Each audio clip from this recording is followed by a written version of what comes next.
Welcome to பணியும் வாய்ப்பும். Group D எக்ஸாமுக்காக நம்ம ஒரு சயின்ஸ் சீரிஸ் பார்த்துட்டு இருக்கோம். பிசிக்ஸ்ல இது வரைக்கும் நான் 7 வீடியோஸ் போட்டிருந்தேன். Last 2 video formula based questions நான் போட்டிருந்தேன். இந்த 2 வீடியோமே என்ன டாபிக்னா எலக்ட்ரிசிட்டி ரிலேட்டடா எந்த மாதிரி கொஸ்டின்ஸ் கேட்டாங்கன்னு பார்த்தோம். இப்ப பார்க்க போற வீடியோ லைட்ல எந்த மாதிரி ஃபார்முலா பேஸ்டு கொஸ்டின்ஸ் கேட்டிருக்காங்கன்னு பார்க்கலாம். இப்ப ஆல்வேஸ் ரொம்ப பண்ணுங்க. குரூப் டி அப்படின்னாவே சயின்ஸ்ல இருந்து 25 கொஸ்டின்ஸ் வரும். அந்த 25 கொஸ்டின்ல 10 கொஸ்டின் எதுல இருந்து கேட்பாங்கன்னா பிசிக்ஸ்ல இருந்து தான் கேட்பாங்க. அந்த 10ல 3ல இருந்து 4 கொஸ்டின்ஸ் என்னன்னா ஃபார்முலா பேஸ்டு கொஸ்டின் தான் இருக்கும். 3ல இருந்து 4 கொஸ்டின் தானே நினைக்காதீங்க. எதுக்காக சொல்லணும், ஒவ்வொரு மார்க்குமே இம்பார்ட்டன்ட். ஏன்னா ஒரே ஒரு எக்ஸாம் தான் குரூப் டி. ஸோ அதனால காம்படிஷன் ஹை லெவல்ல இருக்கும், கட் ஆஃப்மே ஹையா இருக்கும். இப்போ நடந்த ரீசெண்டா ஏஎல்பியோட ரிசல்ட் வந்துச்சு. எனக்கு ஒன் ஆஃப் த ஸ்டூடெண்ட் சொன்னாங்க 0.025ல எனக்கு கட் ஆஃப் கிளியர் ஆகல சார் அப்படின்னு சொன்னாங்க. ஸோ ரிமூவ் பண்ணுங்க. ஒவ்வொரு மார்க்கும் என்ன பண்ணுன்னா உங்களோட கெரியரை சேஞ்ச் பண்ணிவிடும். ஸோ அதனால என்ன, எல்லா கொஸ்டினுமே இம்பார்ட்டன்ட், எல்லா டாபிக் இம்பார்ட்டன்ட் நினைச்சு ப்ரிப்பேர் பண்ணுங்க. சொல்றது புரியும் நினைக்கிறேன். சரி, என்னன்னா கொஸ்டின்ஸ் ஸ்டார்ட் பண்ணலாம். லைட்ல எந்த மாதிரி கொஸ்டின்ஸ் கேட்டாங்கன்னு சொல்லிட்டு ஒவ்வொன்றா பார்க்கலாம். முதல் question, if a ray of light is incident passing through the center of curvature of concave mirror, then the angle between the incident ray and the reflected ray will be equal to. தமிழையும் பாருங்க. ஒரு குழி ஆடியின், ஏன்னா concave மிரர்னாவே குழி ஆடி வரும், வளைவு மையம் வழியாக செல்லும் ஒரு ஒளிக்கதிர் ஆடி மீது படும்போது படுகதிர் மற்றும் எதிரொலிப்பு கதிர் ஆகியவற்றுக்கு இடைப்பட்ட கோணம் எவ்வளவு இருக்கும் அப்படின்னு கேட்கிறாங்க. நான் எல்லா கொஸ்டினுமே எந்த டேட்ல கொஸ்டின் கேட்டாங்கன்னு சொல்லி மென்ஷன் பண்ணிடுறேன். எதற்காகனா குரூப் டி ப்ரிப்பேர் பண்றேன்னா அந்த கொஸ்டினோட ஃபார்முலா பேஸ்டே பாருங்க, அதுவே போதுமானதா இருக்கும். இப்ப இந்த கொஸ்டின்ல கான்செப்ட் என்ன சொல்றாங்கன்னா, இந்த ரிஃப்ளெக்டட் சொல்றாங்களா, ரிஃப்ளெக்ஷன் ரிலேட்டடா நம்ம பேசிக்கா லேர்ன் பண்ணிருப்போம். ரிஃப்ளெக்ஷன் என்பது என்ன? இப்ப நார்மலா ஒரு தளம் இருக்குன்னா, இப்போ ஒரு கதிர் வருது ரைட்டா, ஒரு ஒளிக்கதிர் வருது, பட்டு இந்த மாதிரி திரும்பிச்சுன்னா இதை நம்ம என்ன சொல்லுவோம்னா ரிஃப்ளெக்ஷன் நடந்திருக்கு. ஒளியோட என்னன்னா எதிரொலிப்பு நடந்திருக்கு அப்படின்னு சொல்லுவோம். இப்ப இந்த வர்ற கதிருக்கு பாத்தீங்கன்னா, வர்ற கதிரை தான் நம்ம என்ன சொல்லுவோம் அப்படின்னா படுகதிர் அப்படின்னு சொல்லுவோம் ரைட்டா, படுகதிர்னு சொல்லுவோம். இந்த திரும்பி போற கதிரை தான் நம்ம என்ன சொல்லுவோம்னா எதிரொலிப்பு கதிர் அப்படின்னு சொல்லுவோம். இங்கிலீஷ்ல incident ray and reflected ray அப்படின்னு சொல்றது. இது பேசிக். பட் என்ன அப்படின்னா இந்த இடத்துல ஒரு க்ளூ என்னன்னா கான்கேவ் மிரர்ல சொல்லியிருக்காங்க. கான்கேவ் மிரர்ல ரிஃப்ளெக்ஷன் நடக்கும், பட் ஆனா அதை ஃபாலோ பண்றதுக்கு ரூல்ஸ் இருக்குன்னு சொல்லுவாங்க. கான்கேவ் மிரர் நம்ம பேசிக்கா லேர்ன் பண்ணிருக்கணும். நான் கொடுக்குற ஸ்லைடு எல்லாமே நான் ஃபண்டமெண்டல் கிளாஸ்ல எடுத்த ஸ்லைட் தான். அண்ட் ஆல்சோ இதோட சோர்ஸ் என்சிஆர்டி புக் தான். சரி, இப்ப மிரர்ல என்னன்னா ஸ்பெரிக்கல் மிரர்னு சொல்லுவாங்க. அதுலதான் கான்கேவ் அண்ட் கான்வெக்ஸ் வரும். அதுல இமேஜ் ஃபார்மேஷனுக்கு ஒரு 3 ரூல் இருக்கும். அதுல 3வது ரூல் என்ன சொல்லுவாங்கன்னா, நல்லா கவனிக்கலாம். கான்கேவ் மிரர் இருந்தாலும் சரி, கான்வெக்ஸ் மிரரா இருந்தாலும் சரி, கான்கேவ் மிரர் என்பது எப்படி இருக்குன்னா, இப்ப நார்மலா மிரர் எல்லாமே எதுனா ஸ்பெரிக்கல் கோள வடிவத்துல தான் இருக்கும். வெளிப்புறமாக பூச்சு இருந்துச்சு, உள்ள ஒரு கதிர் பட்டு இந்த மாதிரி வந்துச்சுன்னா, கன்வெர்ஜ் ஆச்சுன்னா அதான் என்ன சொல்லலாம், கான்கேவ் மிரர்னு சொல்லுவாங்க. அதே இது கான்வெக்ஸ் மிரர் அப்படின்னு பார்த்தீங்கன்னு வச்சுக்கலாம். ஸோ கான்வெக்ஸ் மிரர் என்பது உள்ள பூச்சு இருந்து, உள்ள பூச்சு இருந்து அந்த மேல பட்டு இந்த மாதிரி போச்சுன்னா, இந்த மாதிரி டைவர்ட் ஆகி போச்சுன்னா அதான் என்ன சொல்லலாம், கான்வெக்ஸ் மிரர் அப்படின்னு சொல்லுவாங்க. சும்மா பேசிக்ஸும் என்ன பண்ணிக்கலாம்னா லேர்ன் பண்ணிக்கலாம்னு சொல்லி தான் அந்த இடத்துல சொல்றேன். சரி, இப்ப அவங்க என்ன சொல்றாங்க, 3வது ரூல் படி என்னன்னா, ஆல்வேஸ் ரொம்ப பண்ணுங்க, 3வது ரூல் படி இப்ப இது என்ன அப்படின்னு பார்த்தீங்கன்னு வச்சுக்கலாம், ஆடி ரைட்டா. இந்த ஆடியோட கம்ப்ளீட் பகுதி தான் என்ன கோள வடிவத்துல இருக்கும். கோள வடிவத்துல மைய பகுதி என்ன சென்டர் அப்படின்னு சொல்லுவாங்க. சென்டர் ஆஃப் த கர்வேச்சர் அப்படின்னு சொல்லுவாங்க. இப்ப சென்டர் ஆஃப் த கர்வேச்சர் வழியாக ஒரு ஒளிக்கதிர் போகுதுன்னு வச்சுக்கலாம், என்ன ஆகும்னா as per the reflection rule படி ஒரு கதிர் எந்த இதுல சென்டர் ஆஃப் த கர்வேச்சர் நோக்கி வருதோ வந்த கதிர் அதே பாதையிலே திரும்பி ரிஃப்ளெக்ட் ஆகி போகும்னு சொல்லுவாங்க. இதுதான் என்னன்னா கான்செப்ட்.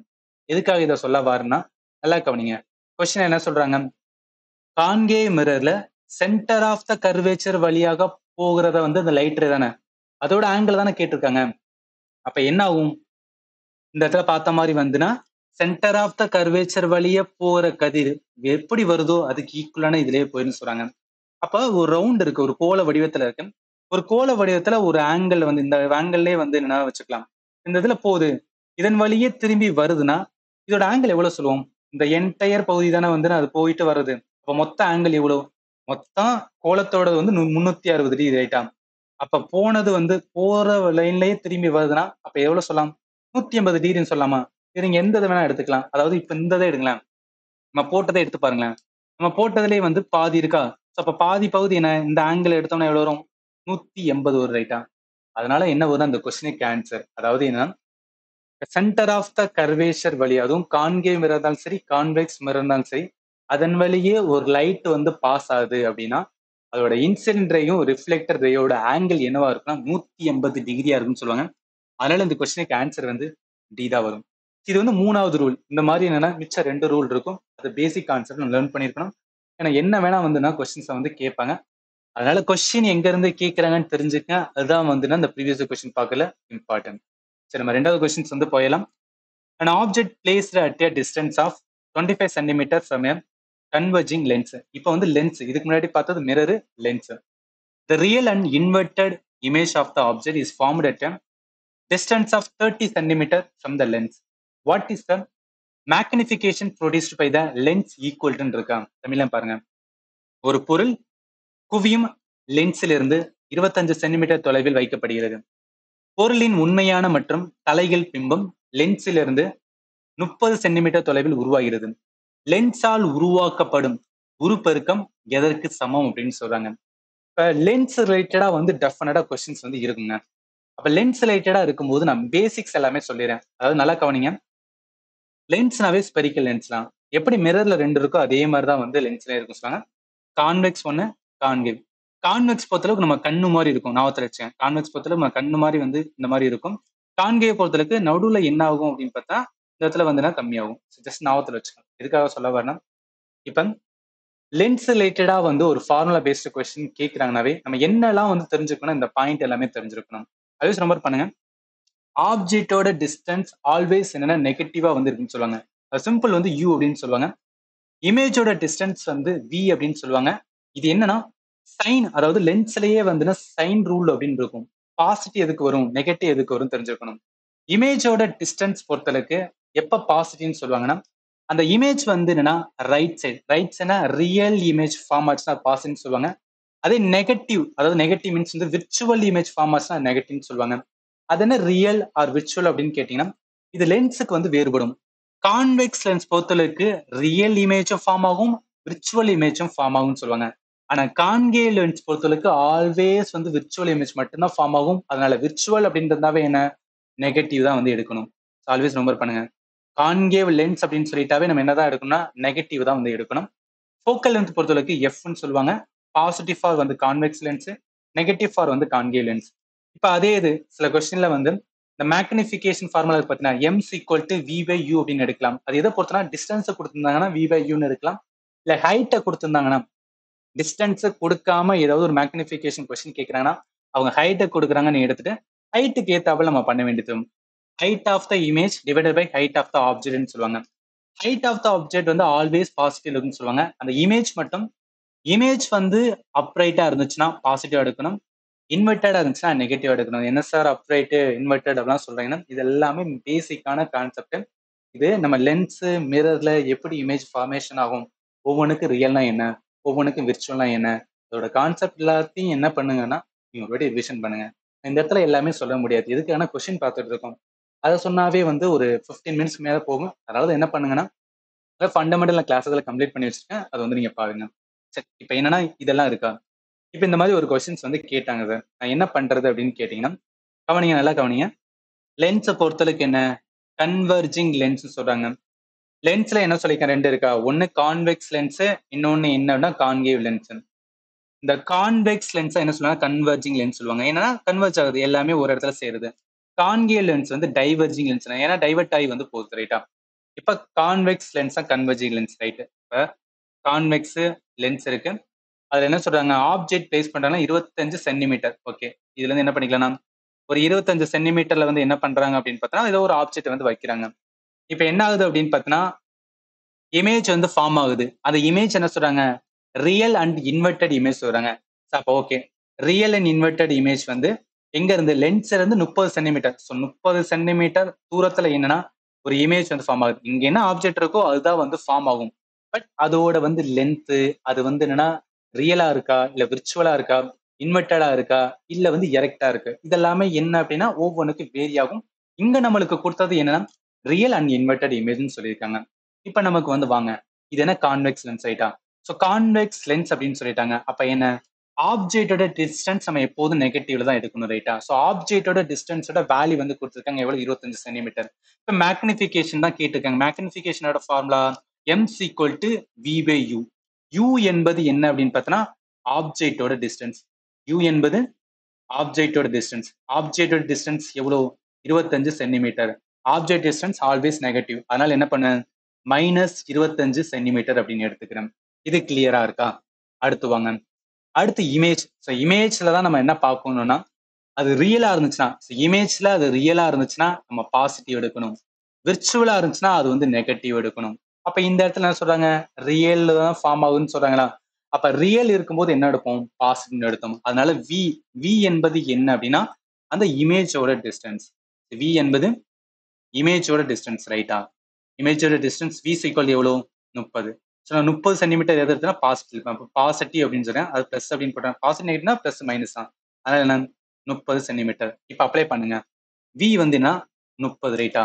30 சென்டிமீட்டர். கீழே யூ என்பது 25. ஆனா 25 மைனஸ். இப்போ அடிக்கும்போது நான் 5ஆல் அடிச்சேன்னா 5 25, 6 30, மைனஸ் 655 அப்படின்னு வரும். அப்ப மேக்னிஃபிகேஷன் என்பது -655 எங்க இருக்குன்னா ஆப்ஷன் பில இருக்கு, ரைட்டா? இவ்வளவுதாங்க.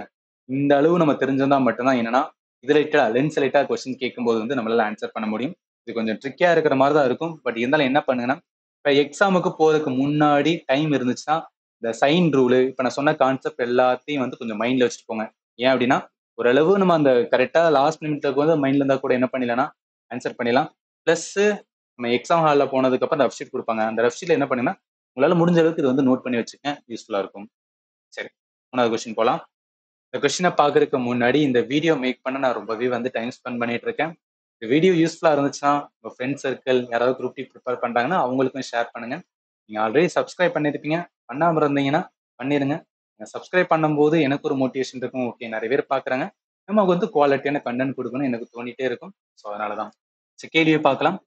The distance between the pole and the center of curvature of spherical mirror in terms of its focal length equal to இருக்கா? ஒரு கோள கண்ணாடியின் துருவத்திற்கும் வளைவு மையத்திற்கும் இடையிலான தூரம் அதன் குவிய நீளத்தின் அடிப்படையில் கிளாஸுக்கு சமம் அப்படின்னு சொல்றாங்க. இது எல்லாமே அப்படியே வந்து பேசிக்கா லேர்ன் பண்ணிருந்தா டைரக்டா வந்து எடுத்துடலாம். ஆல்வேஸ் ரொம்ப பண்ணுங்க, நம்ம இம்பார்ட்டன்ட் டேர்ம்ஸ் வந்து லேர்ன் பண்ணுவோம். மிரரா இருந்தாலும் சரி, லென்ஸா இருந்தாலும் சரி. அதுல என்ன சொல்லுவாங்கன்னா, ஒரு லென்ஸ் இருக்கு இல்ல மிரர் இருக்குன்னா, இப்ப மிரரோட மைய பகுதியை போல் அப்படின்னு சொல்லுவாங்க. அந்த கோள வடிவத்துல இருக்கா, அந்த கோள வடிவத்துல மையப்பகுதி என்ன சொல்லுவாங்கன்னா சென்டர் ஆஃப் த கர்வேச்சர்னு சொல்லுவாங்க. அந்த சென்டர் ஆஃப் த கர்வேச்சருக்கும் இந்த போலுக்கும் இடைப்பட்ட தூரத்தை வந்து ரேடியஸ். நார்மலா அப்படித்தானே, ஒரு சர்க்கிள் இருக்கு, மையம், இதான் என்ன சொல்லுவோம், ஆர்ம் சொல்லுவோம். அதுதான் இங்கேயும் ரேடியஸ் ஆஃப் த கர்வேச்சர் அப்படின்னு சொல்லுவாங்க. இப்ப இந்த சென்டருக்கும் போலுக்கும் நடுவுல ஒரு கேப் எடுப்பாங்க, அதை வந்து ஃபோக்கஸ் அப்படின்னு வந்து சொல்லுவாங்க. இப்ப இந்த ஃபோக்கஸுக்கும் நல்லா கவனிங்க, இந்த ஃபோக்கஸுக்கும் இந்த போலுக்கும் இடைப்பட்ட தூரத்தை ஃபோக்கல் லென்த் அப்படின்னு சொல்லுவாங்க. அப்ப நான் ஃபோக்கல் லென்த் வேணும் அப்படின்னா எப்படி கூட எடுக்கலாம், radius of the curvature divide by 2 சொல்லலாமா? ஏன்னா ரேடியஸ் ஆஃப் த கர்வேச்சர் என்பது இந்த போலுக்கும் சரி, இங்க இருக்கிற போலுக்கும் இந்த சென்டருக்கும் என்டையர் வந்து தூரம், ரைட்டா? அதுல பாதி தான் என்ன ஃபோக்கல் லென்த் அப்படின்னு எடுக்கலாம். அதான் இந்த கொஸ்டினுமே வந்து கேட்டிருக்காங்க. என்ன கேட்டிருக்காங்க, centre of the curvature and வந்து போல்னு சொல்றாங்க. Spherical mirror, right? Centre of the கர்வேச்சருக்கும் போலுக்கும் இப்பதான் பார்த்தோம். சென்டர் ஆஃப் த கர்வேச்சர் இங்க இருக்கு, போல் இங்க இருக்கு. இடைப்பட்ட தூரத்தை ரேடியஸ் ஆஃப் த கர்வேச்சர் சொல்லுவோம். அதை ஃபோக்கல் லென்த்ல சொல்லும் போது என்ன, focal length is equal to radius of the curvature divide by 2 சொல்லலாம். அதனால எப்படி சொல்லுவாங்கன்னா, நம்மளுக்கு ரேடியஸ் வேணும்னா என்ன சொல்லலாம், 2f சொல்லலாமா? அதனால இந்த கொஸ்டின் ஆன்சர் 2f இருக்குன்னா ஆப்ஷன் டி ல இருக்கு. நெக்ஸ்ட் போலாம். 4th question. The path of a ray of light incident on a interface separating two media is shown in the figure below. So இந்த இடத்துல வந்து கொடுத்திருக்காங்க, the refractive index of a medium A with respect to medium B equal to அப்படின்னு இருக்காங்க. இந்த கொஸ்டின்ல clue என்னன்னா, refractive இண்டெக்ஸோட medium வந்து சொல்றாங்க, medium A and medium B கொடுத்துருக்காங்க. இந்த மாதிரி கொடுத்தாவே இது என்ன கான்செப்ட்னா ரிஃப்ராக்ஷன், ஒளி விலகலோட கான்செப்ட். ஒளி விலகலோட 2வது விதியில வந்து லேர்ன் பண்ணும். இந்த 2வது விதி தான் என்ன சொல்லுவாங்கன்னா ஸ்னெல்லா அப்படின்னு சொல்லுவாங்க. இந்த ஸ்னெல்லா தான் ரிஃப்ராக்டிவ் இண்டெக்ஸை பத்தி வந்து பேசுவாங்க. இந்த லா என்ன சொல்லும் அப்படின்னா, இப்ப நல்லா கவனிங்க, இன்சிடென்ட் ஒரு படுகதிர் வந்து இருக்கு, ஒரு படுகதிர் இருக்கு அப்படின்னா, அதாவது 2 மீடியம் இருக்கும். மேல ஒரு மீடியம் ஏர் மீடியம், வாட்டர் மீடியம். ஒளி விலகல் அடையினாவே என்னன்னா, ஒரு மீடியத்துல இருந்து இன்னொரு மீடியத்திற்கு ஒளி போகும்போது அந்த ஸ்பீடு வந்து வேரி ஆகும்னு சொல்லுவாங்க. அந்த வேரியேஷன் தான் என்னன்னா ஒளியோட விலகல் வந்து அடையும்னு சொல்லுவாங்க. இப்படி படுகதிர் வந்து ஒரு மீடியத்துல இருந்து வந்து பட்டு இன்னொரு மீடியத்துக்கு வந்து விலகல் அடையும். அப்படி அலையும் போது இந்த படுகதில இன்னொரு ஆங்கிள் இருக்கோ அதை சைன்ல எடுங்க. விலகல் அடைகிற ஆங்கிளோட வந்து சைன்ல எடுங்க. இந்த ஆங்கிளுக்கான ரேஷியோ வந்து பாருங்க. அந்த ரேஷியோ எதுக்கு ஈக்குவலண்டா இருக்கும்னா, இந்த 2 மீடியம் இருக்கு பாத்தீங்கன்னா, அந்த 2 மீடியத்துல வாட்டர் மீடியத்தை மேல போட்டு ஏர் மீடியத்துல கீழே போட்டோம்னு வச்சுக்கோங்க, அந்த மீடியத்தோட ரிஃப்ராக்டிவ் இண்டெக்ஸுக்கு வந்து ஈக்குவலண்டா இருக்கும்னு சொல்லுவாங்க. இதுதான் என்னன்னா இந்த ஸ்னெல்லா வந்து சொல்றது. இந்த ஸ்னெல்லா படி அப்படியே வந்து அந்த ஃபார்முலா அப்ளை பண்ணுவோம். என்ன இந்த ஃபார்முலா என்ன சொல்றது? சைன் ஐ, ஐ மீன்ஸ் என்ன? இன்சிடென்ட், ரைட்டா? Incident angle. Sine i by sine r equal to mu two by வந்து மியூ. அதாவது ரிஃப்ராக்டிவ் இண்டெக்ஸோட வந்து சிம்பிள் வந்து மியூ அப்படின்னு சொல்லுவாங்க. மியூ டூவை தான் இங்க ரெண்டாவது இருக்கிறதா வந்து முதல்ல சொல்லுவாங்க. இந்த முதல்ல இருக்கிறது வந்து ரெண்டாவது கீழே வந்து போட சொல்லுவாங்க. இப்போ அந்த ஃபார்முலா படி வந்து sine i by sine r equal to mu two by mu one, ரைட்டா? ஆங்கிள் வந்து கொடுத்துருக்காங்க. அவன் கேட்கறது ரிஃப்ராக்டிவ் இண்டெக்ஸ் ஆஃப் வந்து மீடியம் ஏ. இதையும் இதையும் மீடியம் பி தான் கேட்டிருக்காங்க. அப்ப என்ன? சைனோட ஐ ஆங்கிள் என்ன? 45. 45 கீழே. சைன் ரெஃப்ராக்டன் விலகல் அடைகிற ஆங்கிள் 30, ரைட்டா? Equal to mu two by mu one வந்து கேட்குறாங்க. இப்போ நம்மளுக்கு என்ன தெரியும்னா ட்ரிகனாமெட்ரியோட டேபிள் தெரியணும். டேபிள் படி என்ன? 0, 30, 45, 60, 90 டிகிரி. நம்ம ஸ்கூல்லேயே லேர்ன் பண்ணியிருப்போம். எப்படி ஞாபகத்தில் வச்சிருப்போம் அப்படின்னு பார்த்தீங்கன்னா, அதாவது 0, 1/2, 1/2 ரூட் 2, ரூட் 3/2 1ன்னு வரும். இது சைனுக்கு. காசுனா அப்படியே வந்து தலையில போடுறது. இப்போ என்ன அப்படியே வேல்யூ வந்து போடுவோமா? இப்போ என்ன கொடுத்துருக்காங்க? 45. 45ஓட வேல்யூ வந்து என்ன? 1/√2 வரும், ரைட்டா? இல்லை டிவைட் பை சைன் 30, 1/2 அப்படின்னு வரும். அப்போ இது மேலே போகும்போது என்ன? 1/√2 இருக்கு. மேலே போகும்போது என்ன? இந்த இந்த 2 வந்து மேலே போகுமா? அப்போ 2 இருக்கும். அப்போ 2 வந்து ரூட்டுன்னு வரும். அப்போ நான் வெறும் 2 எப்படி எழுதலாம்? √2 இன்ட்டு ரூட்டுன்னு எழுதலாம். கீழே வந்து ரூட் இருக்கு. ஒரு ரூட்டு போயிடும்.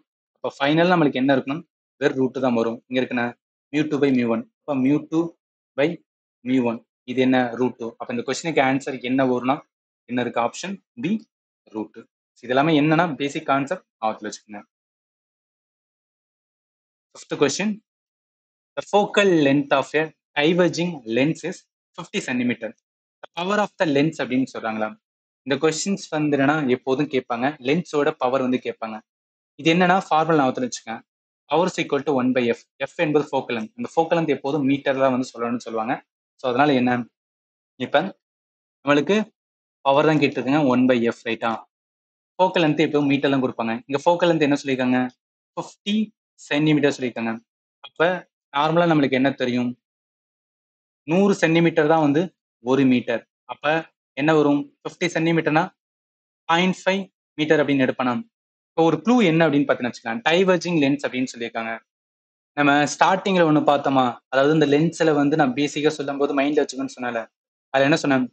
டைவர்ஜிங் அப்படின்னாவே ஸோ டைவர்ஜிங் லென்ஸ் மீன்ஸ் அதாவது லென்ஸ்ல எது வந்து டைவர்ஜிங்? கான்கேவ் தான் வந்து டைவர்ஜிங், ரைட்டா? கான்கேவ் லென்ஸ் வந்தாவே ஸோ கான்கேவ் லென்ஸ் வந்தாவே ஆல்வேஸ் என்ன அப்படின்னு பார்த்தீங்கன்னு வச்சுக்கலாம், அது விர்ச்சுவலா இருக்கும்னு சொல்லியிருக்கேன். விர்ச்சுவலா இருக்கும்போது அதோட சைன் என்ன இருக்கும்? நெகட்டிவா இருக்கும்னு சொல்லியிருக்கேன். அப்ப என்ன பண்ணணும்? கான்கேவ் அப்படின்னாவே வந்து நீங்க நெகட்டிவ் வந்து மைண்ட்ல வச்சுக்கோங்க. கான்கேவ் லென்ஸ் வந்தாவே அது இதோட இது என்னன்னா இந்த சைன் வந்து என்னன்னா நெகட்டிவ்ல தான் வரும்னு சொல்லுவாங்க. அப்ப அதனால என்ன பண்ணணும்? எஃப் என்ன பண்ணணும்? -0.5 மீட்டர் அப்படின்னு எடுத்தேன். அதனால என்ன? 1 -0.5 வரும். 0.5னா என்ன? 2 -2d. பவரோட எஸ்ஐ யூனிட் வந்து டயாப்டர் அப்படின்னு சொல்லுவாங்க. பவரோட எஸ்ஐ யூனிட் வந்து டயாப்டர் சொல்லுவாங்க. அதனால -2d தான் வரும். கொஸ்டின் ஆன்சர் வந்து பி வரும். புரியும்னு நினைக்கிறேன். நெக்ஸ்ட் போலாம். ஈவன் இங்க பாருங்க, சேம் இதுதான். அதே மெத்தட் ஆஃப் கொஸ்டின் தான். கான்கேவ் லென்ஸ் அப்படின்னு இருக்கு.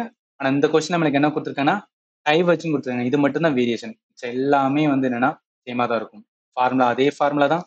சென்டிமீட்டரா இருக்குது மீட்டர்ல கன்வெர்ட் பண்ணிட்டு பவர் ஆஃப் த லென்ஸ் போடும்போது டைவர்ஜிங் பை கன்வென்ஷன்ஸ் மைனஸ்ல எடுக்கணும். அதனால மைனஸ் வரும். இதெல்லாம் இதுக்காக சொல்ல வேணா இந்த ஸ்லைடு எல்லாமே நான் ஃபண்டமெண்டல் கிளாஸ்ல எடுத்திருந்தேன்.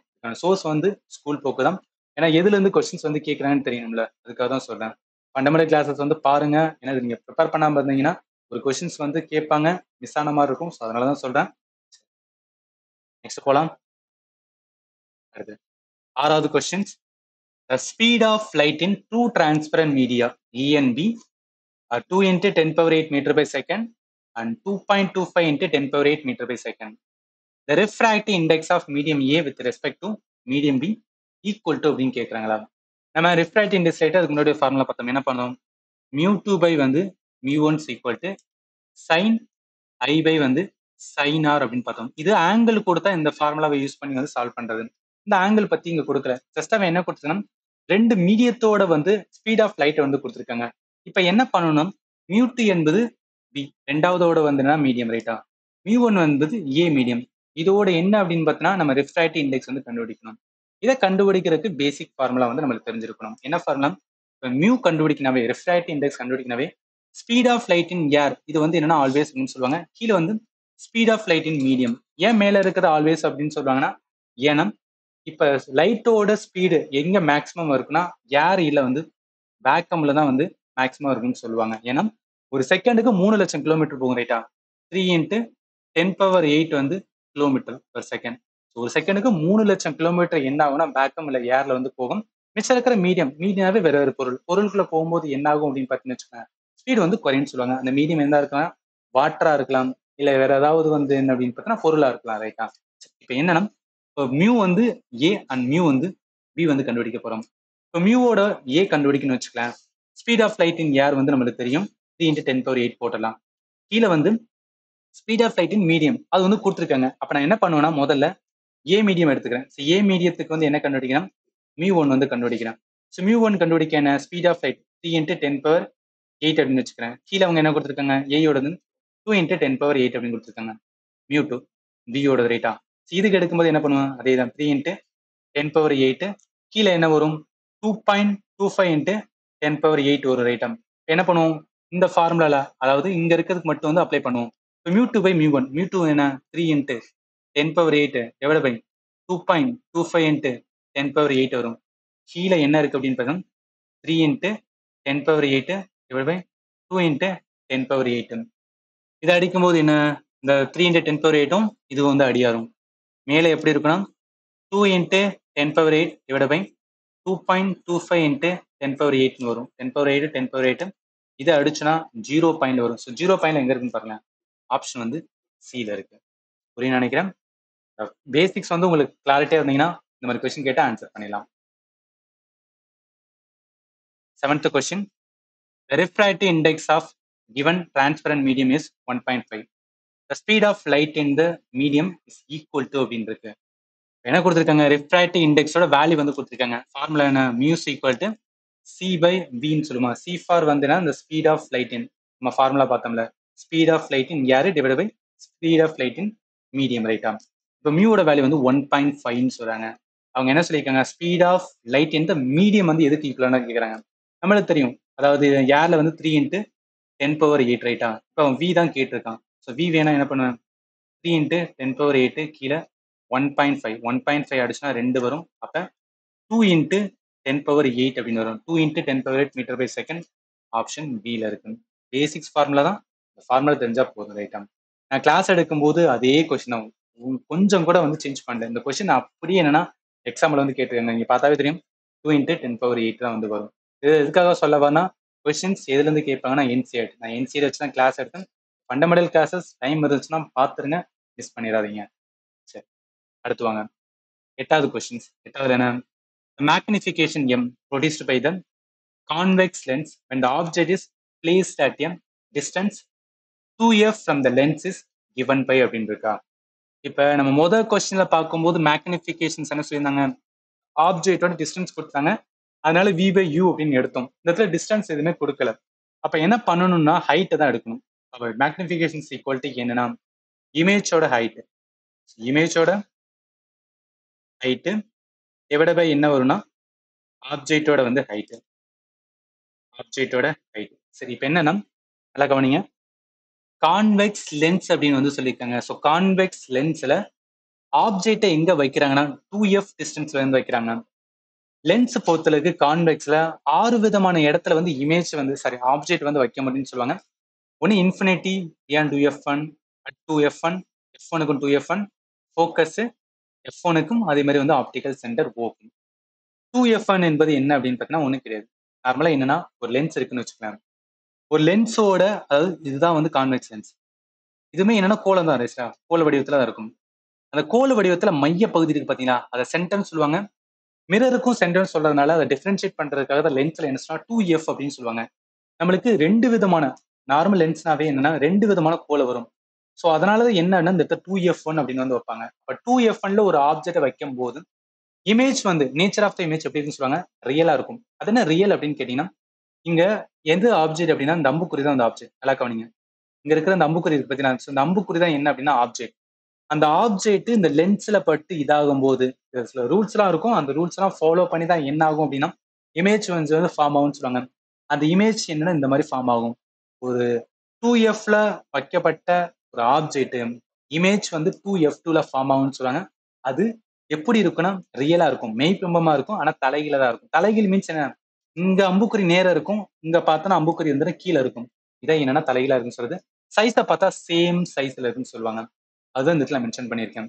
இந்த மாதிரி என்ன ஒவ்வொரு 6 கண்டிஷன் இருக்கும். அதுல 3வது கண்டிஷன் இந்த நான் கொடுக்க சொல்லியிருக்கேன்.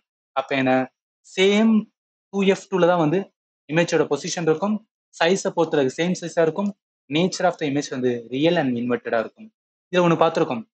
அதாவது என்ன, நல்லா கவனிங்க. நாங்க சொன்ன சைன் ரூல்ல ஹைட் ஆஃப் த ஆப்ஜெக்ட் வந்து ஆல்வேஸ் பாசிட்டிவ் தான். ஆனா இமேஜோட ஹைட் வந்து பார்க்கும்போது என்னன்னா அப்ரைட்டா இருந்துச்சுன்னா பாசிட்டிவா இருக்கணும், இன்வெர்டடா இருந்தா நெகட்டிவா இருக்கும்னு சொன்னா இப்ப இந்த இடத்துல என்ன இருக்கு, நம்மளுக்கு உருவானது என்ன அப்படின்னு பார்த்தீங்கன்னு வச்சுக்கலாம். இன்வெர்டட் ரைட்டா, உருவானது இன்வெர்டட். அப்ப இன்வெர்டடா இருக்கும்போது நான் என்ன எடுப்பேன், நெகட்டிவா எடுப்பேன் ரைட்டா. அப்ப இமேஜோட ஹைட்டை நான் எதுல எடுப்பேன்னா நெகட்டிவ்ல எடுப்பேன். இது நான் ஆத்துல வச்சுக்கேன். எதுக்காகனா இப்ப என்ன பண்ண போறேன்னா ஆப்ஜெக்ட் சாரி இமேஜோட ஹைட்டை நான் என்ன பண்ண நெகட்டிவ் எடுப்பேன். அவங்க என்ன கொடுத்துருக்காங்கன்னு பாருங்களேன். வேல்யூ எதுவுமே கொடுக்கல. வேல்யூ எதுவும் ஏன் கொடுக்கலன்னா அவங்க வைக்கிறது என்ன 2F1ல வைக்கிறாங்க. 2F1ல வைக்கும் போது நம்மளுக்கு சைஸ் என்ன சேம் சைஸா தான் இருக்கும். அதனால என்ன ஹைட்ல வேரியேஷன் இருக்காது. அதனால இதோட ஹைட்டோட ஒண்ணுதான், இதோட ஹைட்டோட வந்து ஒண்ணுதான் எடுத்துக்கலாம் ரைட்டா. ஏன்னா சேம் இதனால வந்து ஒன்னு எடுத்துக்கிறேன். இப்போ ஒன்னு எடுத்தாலுமே என்ன ஆகும் அப்படின்னு பார்த்தீங்கன்னா நம்மளுக்கு என்ன ஆகும், இந்த இடத்துல சைன் இமேஜோட வந்து மைனஸ்ல எடுப்போம் ரைட்டா. இப்போ -1/1 வரும். ஏன்னா ஆப்ஜெக்டோட ஹைட் ஆல்வேஸ் பாசிட்டிவ், அதனால +1 எடுத்துக்கலாம். அப்போ ஃபைனலா வரும்போது நம்மளுக்கு -1 வரும் ரைட்டா. அப்ப மேக்னிஃபிகேஷனோடது வந்து -1 எங்க இருக்கு, ஆப்ஷன் சில இருக்கு. நான் சொல்றது எல்லாத்தையும் வந்து என்னன்னா உள்வாங்கிக்கங்க. ஏன்னா இது வந்து ரிப்பீட்டடா இந்த பேட்டர்ல கொஸ்டின்ஸ் வந்துட்டே இருக்கும். அதனாலதான் சொல்றேன். நெக்ஸ்ட் போலாமா? அடுத்து வாங்க. 9th question. What is the distance between the pole and focus of a spherical mirror? ஒரு கோள கண்ணாடியின் துருவத்திற்கும் குவியத்திற்கும் இடைப்பட்ட தூரம் என்னன்னு கேட்டிருக்காங்க. என்ன மிரர்ல நம்மளுக்கு வந்து என்ன சில இம்பார்ட்டன்ட் டேர்ம்ஸ் தெரிஞ்சிருக்கும். நான் என்ன சொல்லியிருக்கேன், அந்த மிரரோட மையப்பகுதி தான் வந்து போலம்னு சொல்லுவாங்க. சென்டர் ஆஃப் த கர்வேச்சர், ஒரு கோலத்தோட மையப்பகுதி சென்டர் ஆஃப் த கர்வேச்சர் சொல்லுவாங்க. என்ன சொல்லியிருக்காங்க, ஸ்பெரிக்கல் மிரர்ல போலுக்கும் ஃபோக்கஸ்க்கும் சொல்றாங்க. ஓகே, போலு கொடுத்துருக்காங்க, ஃபோக்கஸ். ஃபோக்கஸ் என்ன, அந்த சென்டருக்கும் போலுக்கும் இடைப்பட்ட தூரத்தை வந்து ஃபோக்கஸ்ன்னு சொல்லுவாங்க. இந்த இடைப்பட்ட தூரத்தை அவங்க எதுல சொல்லியிருக்காங்கன்னு பாருங்களேன். எல்லாமே ஆர்ல வந்து சொல்லியிருக்காங்க. அப்ப நம்ம என்ன பண்ணணும்னா இந்த ஃபோக்கஸுக்கும் இந்த போலுக்கும் இடைப்பட்ட தூரத்தை வந்து ஃபோக்கல் லென்த் எஃப்னு சொல்லலாம். அந்த ஃபோக்கல் லென்த் எப்படி சொல்லலாம், radius of the curvature divided by 2 அப்படின்னு சொல்லலாமா. அப்ப என்ன சொல்லலாம், ஃபோக்கல் லென்த் வேணும் அப்படின்னா அந்த focal length is equal to r/2 அப்படின்னு சொல்லுவாங்க. ஸோ r/2 எங்க இருக்குன்னா ஆப்ஷன் சில இருக்கு. ஈஸியா வந்து ஐடென்டிஃபை பண்ணிடலாம். சரி, அடுத்து வாங்க. நெக்ஸ்ட் போலாம். 10th question. The value of absolute refractive index of a medium is always அப்படின்னு இருக்காங்க. அப்சல்யூட் ரிஃப்ராக்டிவ் இண்டெக்ஸ்னா ஒண்ணே கிடையாது. நார்மல் ரிஃப்ராக்டிவ் இண்டெக்ஸ்க்கு பேசிக் ஞாபகத்தில் வச்சுக்கேன். அதாவது ஃபார்முலா தெரியும். மியூ அப்படின்னு பார்த்தோமா, மியூஸ் ஈக்குவல் டு C/V அப்படின்னு பார்த்தோமா. கீழே இருக்குது மீடியம், கீழே இருக்குது மீடியம். மேல இருக்குது என்ன, ஏர்ல வந்து இல்ல வேக்கம்ல லைட்டோட ஸ்பீட் என்ன இருக்கும், இருக்கிறதுலயே speed of the light high எதுல இருக்கு அப்படின்னா வேக்கம்ல இருக்கும். என்ன 3 லட்சம் கிலோமீட்டர். ஸோ 3 × 10⁸ கிலோமீட்டர் ஒரு செகண்டுக்கு ரைட்டா. ஒரு செகண்டுக்கு 3 லட்சம் கிலோமீட்டர் போகும். அதை தாண்டி வேற மீடியம் போக போக என்ன ஆகுனா ஸ்பீட் ஆஃப் லைட் வந்து டிக்ரீஸ் ஆகிட்டே வரும்னு சொல்லுவாங்க. அதனால என்ன அப்சல்யூட் ரிஃப்ராக்டிவ் இண்டெக்ஸ் வந்து நம்ம பார்க்கணும்னா மேலையும் கீழையும் சேமா இருந்ததான். மியூஸ் ஈக்குவல் டு மேலையும் என்னன்னா ஸ்பீட் ஆஃப் லைட், மேலையும் வந்து ஸ்பீட் ஆஃப் லைட் வந்து ஏர் டிவைட் பை வந்து கீழே வந்துன்னா மீடியத்துக்குமே என்னன்னா ஸ்பீட் ஆஃப் லைட் வந்து ஏரா இருந்தால் மட்டும்தான், ஸ்பீட் ஆஃப் ஏரா இருந்தால் மட்டும்தான். மேலையும் 3 × 10⁸, கீழேயும் 3 × 10⁸. அடிக்கும்போது நம்மளுக்கு வந்து 1 கிடைக்கும். அதனாலதான் ஏர்ல ரிஃப்ராக்டிவ் இண்டெக்ஸ் என்ன சொல்லுவாங்கன்னா 1 அப்படின்னு சொல்லுவாங்க. ஆனா அதை தவிர மிச்சம் இருக்க சப்ஸ்டன்ஸ் எல்லாத்தையும் என்னன்னா அதை விட இன்க்ரீஸ் ஆகிட்டே இருக்குன்னு சொல்லுவாங்க. ஏன் அப்படின்னு பார்த்தீங்கன்னு வச்சுக்கலாம், இதெல்லாம் ஸ்பீட் வந்து அதிகம். அதை விட போக போக என்ன ஆகும் அப்படின்னு பார்த்தீங்கன்னா அடிக்கும் போது நம்மளுக்கு என்னன்னா ஏருக்கு 3 இருக்கும், கீழே இருக்குது என்ன ஆகும் அப்படின்னா மாறும். ஸோ அதனால வந்து வேல்யூ வந்து 1 பாயிண்ட்டுக்கு மேல போயிட்டே இருக்குன்னு சொல்லுவாங்க. இதை நீங்க ஞாபகத்துல வச்சுக்கிற வேண்டியது value of the absolute refractive index always more than ஒன்னா இருக்கும். ஏன்னா ஒன்னு என்பது ஏர். ஏர்ல இருக்கிற ஸ்பீடை விட மிச்சது எல்லாத்துக்கும் என்ன ஆகும் அப்படின்னு பார்த்தீங்கன்னு வச்சுக்கலாம், இன்க்ரீஸ் ஆகிட்டே இருக்கும். ரைட்டா, அந்த 1.5 போயிட்டு இருக்கும். அதனால ஒன்னு விட அதிகமா இருக்குன்னு சொல்லுவாங்க. இந்த கொஸ்டினுக்கு ஆன்சர் வந்து பி தான் வரும். இதோட 10 கொஸ்டின் பார்த்துருக்கோம்ல, இந்த வீடியோ இதோட ஸ்டாப் பண்ணிக்கலாம். இது ரிலேட்டடா நிறைய லைட் ரிலேட்டட் நிறைய கொஸ்டின்ஸ் வந்து கேட்டிருக்காங்க. நம்ம ஒவ்வொன்றா வந்து பார்க்கலாம். ஒரே இடத்துல சர்ச் பண்ணி கொடுத்தனா நிறைய ஸ்டூடெண்ட் பார்க்க மாட்டீங்க. ஸோ அதனால தான் நான் ஃபண்டமெண்டல் கிளாஸஸ்லாம் சொல்றேன் பார்த்தீங்களா, அது எல்லாமே வந்து நான் ஆப்ல தான் வந்து ப்ரொவைட் பண்ணியிருக்கேன். ஆப் ப்ளஸ் வெப்சைட் ரெண்டுக்கான லிங்க்குமே இந்த வீடியோ நான் டிஸ்கிரிப்ஷன் வந்து கொடுக்குறேன். நீங்க வந்து செக் பண்ணி பார்த்துக்கலாம்.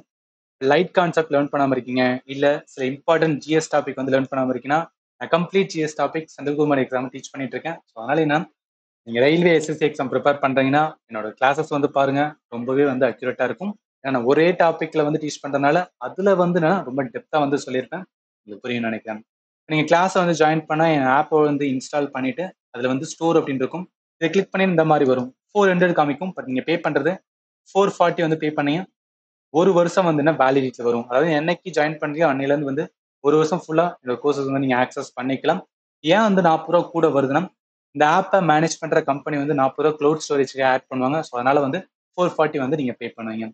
நீங்க ஜாயின் பண்றதுக்கு முன்னாடி நான் டெமோ கிளாஸஸ் கொடுத்துருப்பேன். ஹிஸ்ட்ரி, ஜியோகிராஃபி, ஸ்ட்ராட்டஜிக்கு, பயாலஜி, பிசிக்ஸ், கெமிஸ்ட்ரி எல்லாத்துக்குமே என்னன்னா டெமோ கிளாஸஸ் இருக்கு. பார்த்துட்டு என்னோட வே ஆஃப் டீச்சிங் வந்து உங்களுக்கு வந்து இன்ட்ரெஸ்டிங்கா இருந்துச்சுன்னா ஜாயின் பண்ணிக்கலாம். ஒன்று ஜாயின் பண்ணதுக்கு அப்புறம் என்னன்னா, நான் எல்லாமே வந்து ஃபோல்டர்ல வந்து கொடுத்துருப்பேன். ஒவ்வொரு ஃபோல்டரையும் வந்து கிளாஸஸ் இருக்கும். அதுக்கான பிடிஎஃப் நான் வந்து கொடுத்துருப்பேன். நீங்க வந்து பார்த்துக்கலாம். நீங்க குரூப் டி ப்ரிப்பேர் பண்றீங்கன்னா பிசிக்ஸ்ல மோஸ்ட் இம்பார்ட்டன்ட் வந்து லைட் டாபிக். நான் லைட்ல வந்து மொத்தம் வந்து 5 வீடியோஸ் வந்து போட்டிருப்பேன். அந்த 5 வீடியோவே பாருங்க. அதுக்கான பிடிஎஃப்மே வந்து நான் அட்டாச் பண்ணியிருப்பேன். அதை டவுன்லோட் பண்ணி வைக்கணும்னா ரிவிஷனுக்கு வந்து யூஸ் பண்ணிக்கலாம்.